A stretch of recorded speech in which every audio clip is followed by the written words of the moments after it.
இந்த ஐயங்கார் ஹோட்டல்லாம் எப்படி சாம்பார் பண்ணுவாங்க அப்படின்றத இந்த வீடியோவில் ஸ்டெப் பை ஸ்டெப்பாக சொல்லியிருக்கேன். நீங்கள் வந்து ஸ்கிப் பண்ணாமல் பாருங்கள். ரொம்ப டேஸ்ட்டாகவும் இருக்கும் இந்த சாம்பார். இது சாதத்துக்கான சாம்பார் தான். இது இட்லி தோசைக்கு கூட நீங்கள் வச்சுக்கலாம். இதுக்கு வந்து கூட்டு பொரியல் எதுவுமே தேவையில்லை, அப்பளம் இருந்தாலுமே போதும். ஃபஸ்ட்டு சாம்பார் பண்ணுறதுக்கு துவரம்பருப்பு நான் கொஞ்சமாக எடுத்துருக்கிறேன். இந்த துவரம்பருப்பு வந்து ஏற்கனவே நல்லா வாஷ் பண்ணி நல்லா வெயிலில் காய வச்சு எடுத்துகிட்டு வந்து துவரம்பருப்பு தான். அதனால் இதை தண்ணி விட்டு அப்படியே வேக விட போகிறேன். இதுக்கு வந்து மஞ்சப்பொடி, அப்புறம் பெருங்காயம், தனியா பொடி, தக்காளி, அப்புறம் நல்லெண்ணெய் விட்டுக்கோங்க. எல்லாம் இதை கலந்து விட்டுட்டு ஒரு 3 விசில் வரணும்.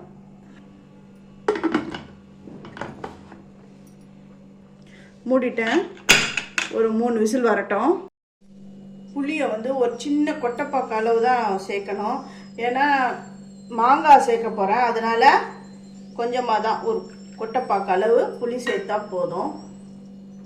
இது வந்து கத்திரிக்காய், முருங்காய், மாங்காய் இதுதான் நான் சேர்க்க போகிறேன். பச்சை மிளகாய் வந்து ரொம்ப இல்லை, 2 தான் நான் சேர்க்க போகிறேன். இப்போ காயெல்லாம் வேக வைக்க போகிறேன். தக்காளி கொஞ்சமாக சேர்த்துருக்குறேன். இதுக்கு முருங்கைக்காய், கத்திரிக்காய், தண்ணி கொஞ்சமாக விட்டுக்கிறேன். அப்புறம் பச்சை மிளகா 2 பச்சை மிளகா உடச்சி போட்டுக்கிறேன். இது எல்லாமே இந்த புளி தண்ணியில் இது வேகணும். தேவையான அளவு உப்பு, அப்புறம் வீட்லேயே அரைச்ச சாம்பார் பொடி 1 ஸ்பூன் நான் சேர்க்குறேன்.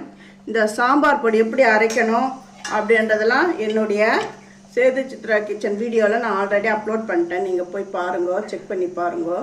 இப்போ இது எல்லாமே நல்லா கலந்து விட்டுக்கணும்.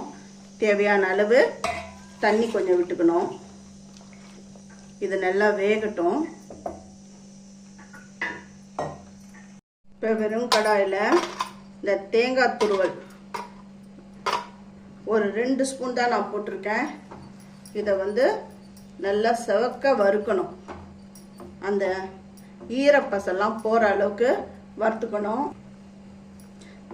இது நல்லா செவந்து வந்துட்டுருக்கு. இந்த டைமில் ஒரு 1/2 ஸ்பூனுக்கு வந்து ஜீரகம் சேர்த்து இதில் வறுத்துக்கணும். அவ்வளோதான், செவக்க வறுத்தாச்சு. இப்போ ஸ்டவ்வை ஆஃப் பண்ணிவிட்டு இது கூட கொஞ்சமாக உடச்சக்கல்லை சேர்த்துக்கணும். உடச்சக்கல்லை வறுக்கணும்னு அவசியம் கிடையாது, ஏற்கனவே இது வந்து வறுத்தது தான். இதை நல்லா ஆற விட்டுட்டு மிக்சி ஜாரில் போட்டு புடைக்கணும். இது ப்ரெஷர்லாம் போயிடுது. இப்போ இதோடைய வெயிட்டை நான் எடுத்துடுறேன். இப்போ இந்த குக்கரை ஓப்பன் பண்ணுறேன். இது எல்லாமே நல்லா வெந்துடுது. இப்போ இதை மத்து போட்டு தந்தால் கடைங்க, இல்லைன்னா இப்படி மேஷ் பண்ணிக்கோங்க. இப்போ நல்லா மேஷ் பண்ணிட்டேன். இப்போது இது கொஞ்சமாக தண்ணி விட்டுக்கிறேன்.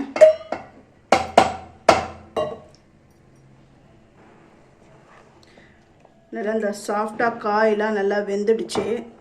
இந்த டைமில் நம்ம கடைஞ்சி வச்சுருக்கிற இந்த பருப்பை நான் இதில் விடுறேன். கொஞ்சமாக தண்ணி விடுறேன். இது கொஞ்சம் கொதி வரட்டும். இப்போ உப்பு திட்டம் பார்த்துக்கோங்க. உப்பு பத்தலைன்னா போட்டுக்கோங்க. எல்லாம் சேர்ந்து கொதிக்கும் பொழுது இப்போ வந்து அந்த தேங்காய், ஜீரகம், பொட்டுக்கடலாம் வறுத்து வச்சுருந்தோம் இல்லையா, அதை மிக்சி ஜாரில் சேர்த்து கொஞ்சமாக தண்ணி விட்டு பேஸ்ட்டு மாதிரி அரைச்சி இந்த சாம்பாரில் சேர்த்துக்கோங்க. அப்புறம் அந்த மிக்சி ஜாரில் கொஞ்சமாக தண்ணி விட்டுக்கோங்க. விட்டு இந்த சாம்பாரில் சேர்த்துக்கோங்க. ஏன்னா அந்த ஒட்டின்னு இருக்கும், அதனால தண்ணி விட்டு சேர்க்குறேன்.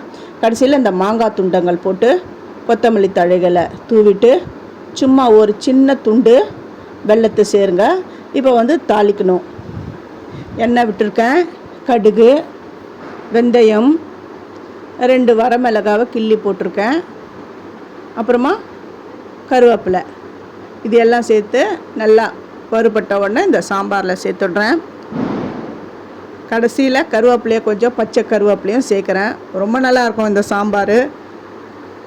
இதுக்கு வந்து பூண்டு, வெங்காயம் எதுவுமே சேர்க்கலை.